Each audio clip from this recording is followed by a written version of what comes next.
What's going on? What's going on? Now, I know it's been a little minute. Had some stuff going on. When it comes to business, I gotta handle that. YouTube is cool and all, but bills come first. But in the meanwhile, homeboy about to get clapped to completion in the sector. So let's go ahead and check out that quick clip. Okay, now I'm gonna be completely honest. This is one of those times that I agree with turning the game off or just quitting, because that shouldn't be in the game. I don't care how nobody feels about it. That's crazy, man.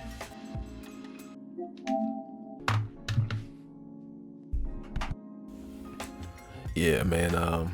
That's how I feel about those infinites too. like when I tell you that's the most infuriating thing. Like when you put your 2/4 in and somebody hit you with that infinite. That's what made me mess around. I'm not gonna tell you what I used to do about that, because then people gonna they start doing it. But I had a really cheap method to keep people from hitting me with infinites. I didn't even like playing like that. I'd rather play regular and just do combos. But if I see an Iron Man or Magneto, you're not about to catch me with that. Like you're not about to come over here and do that. Somebody with Wi-Fi. Gee, I wonder who the f this is. Yay. Round one, fight. Extreme. Man's over there dunking your ass like you got a 50-piece nugget with all the sauces. Man, just back to back. No Drake. This shit is so good. Good old close the match, good old ban the match. How about that? Out of my stream. I just comboed your bitch ass out of my stream. The level of obsession these blacks have over me is crazy. Anyways, what's the guy from OTK, Nick, right? I see why he doesn't kick it around Rogues. And see, that's the thing though. It's not an obsession. It's an entertainment. It's funny and it's some good laughs. Now, here's the thing, man. You act surprised when certain people don't want to deal with you or co-sign you or have you wherever. I mean, even I used to watch you, but the thing is, even the way that you seem cool at first. You seem cool at first, your real talks, your long, you stream, you say things, but then after a while, when you say things like, man, this dude be kind of tripping, and then it's like, man, you really tripping. Then you realize it's like, hey, man, a lot of like kids watch you.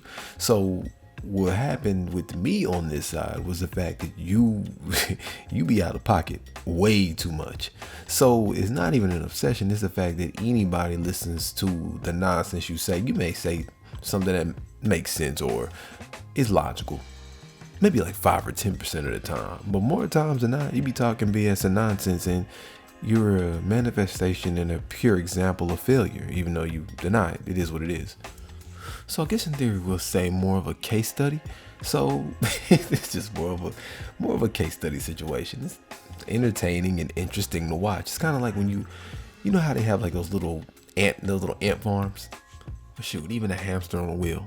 One of the anything that you just kind of watch to see what it does, or you just got that little aquarium with a tarantula or the cobra or snake, and you just watch it. That's kind of like what your situation is, and it's not even an obsession. It's not a like or dislike. It's just you just happen to be there across the room, and we just happen to look. It's like you asked for it, so now we're looking. But then you complain at the fact that we're looking. I see why he's on the Pogger side. It's just better. It's safer. I understand, bro. I was that guy too. You know what blacks would have done to him? Growing up, they would have made fun of the way he spoke. They would have made fun of him not being thuggish enough, not having the raw lingo. And see, that's the thing where if you want to be upset, then you should be more upset with your parent for having you in that situation because, economic status. Based on where you are, what you're doing, yes, this is not even a quote unquote raw thing. This is basically, if it doesn't matter where you are. If you're in an Ivy League school, you'll get criticized for, with Ivy League situations. If you're in an average school, you'll get, clown for average things. If you're in a bottom of the barrel school, you're going to get clown for bottom of the barrel things. The reality is there's just different tiers of clowning. But if you think for a second, if you were to go to a preparatory school or a prep school or an academically inclined school where it's private, and you think you would not have been clowned or made fun of or treated some type of way, that's stupid. At the end of the day, that's just kids. That's just kids. Kids are gonna pick on you. Kids are gonna bully. That it is what it is. But you limit it to quote unquote rogs. Come on, man. Like you. I was gonna say you couldn't possibly be that stupid, but yeah, man. Yeah. Not having enough swag, not having the ice, the whips. You already know what it is.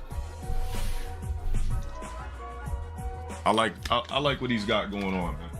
There's no potential being wasted. I'm LowTierGod. You could never achieve nothing in life I've done. You could never be anybody important in society, even at the lowest scale. Because okay, I'm gonna cut you off. Let's address the situation. Never be you, right? You speak highly of these accolades. The thing is, when you're truly that guy or you're truly that person with these accolades, you don't have to speak on your accolades because your accolades speak for you. The equivalent of what you're saying is basically, like, let's just say if I came and I was like, no, I'm the most prolific lyrical rapper of all time and nobody can see me because I'm the greatest rapper to ever grace a mic, and just so you know, my legendary status is unmatched and all of that. And I'm like, but somebody else comes in there like, yeah, but bro, Nas did this and Lupe did this, or DMX did this, yeah, Ludacris did this. I'm not familiar with your accolades. And then me telling you, well, shoot, I did it because I do big things. That's not how that works. You have this grandiose mindset to think as if you are bigger than you are. And what you need to understand is that trolls made you an item. Trolls made you something of what you are today. That's the reason why people watch. People are amused by the troll content. You are not a big deal because you're a big deal. You literally do the same thing over and over. Man, you stream sniper. Then you just throw the shurikens. And then after that, what do? You rage quit.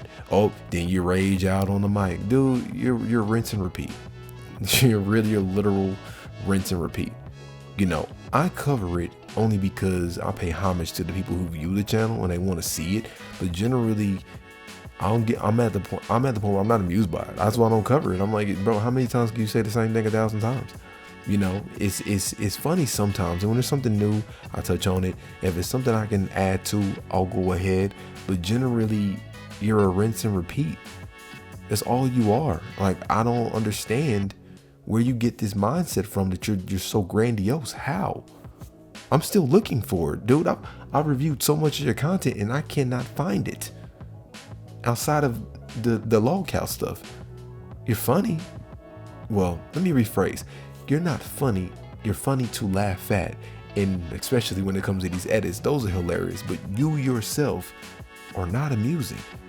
You're not. It's all of the interactions that make your circumstances amusing, and it makes it funny. But yeah, I got the link in the description below if you want to check out the full video. I'm done with this clown, man. If you kicked it with your boy this long, I appreciate you hanging with me. Link in the description below, like always. And in the meanwhile, I'm out. Have a good one.